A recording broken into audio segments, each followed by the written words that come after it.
Tasavvur qiling, ertalab uyg'onasiz, telefoningizga SMS keladi. Kartangizdan 4 million so'm yechilgan. Siz bankka qo'ng'iroq qilasiz, lekin kech bo'lgan. Bu nafaqat kinoda, balki bizning real hayotimizda ham sodir bo'lyapti. 2024-yil 58.800 ta kiberjinoyat. Bu jami jinoyatlarning qariyb yarmi, aniqrog'i 44.4%. So'nggi 5 yilda o'sish 68 baravar. Bu dahshatli o'sish. Moliyaviy zarar 1.9 trillion so'm.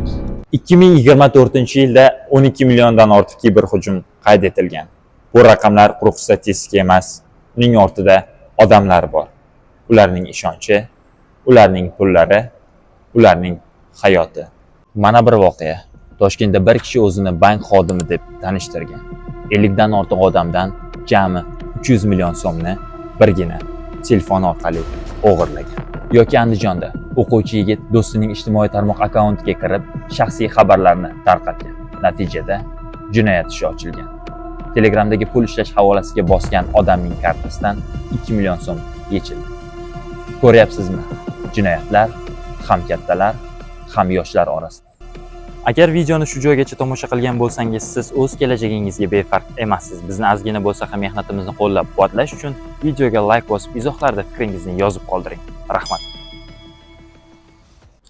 O'zbekiston Respublikasi Jinoyat kodeksi 168-modda firibgarlik, 278.1-modda axborotlashtirish qoidalarini buzish. Bu degani oddiy hazil deb qilingan xatti-harakat ham sudga olib borish mumkin. Qonun bitta narsani aniq aytadi. Kiberjinoyat jinoyatdir. Uni sodir etgan shaxslar jazolanadi.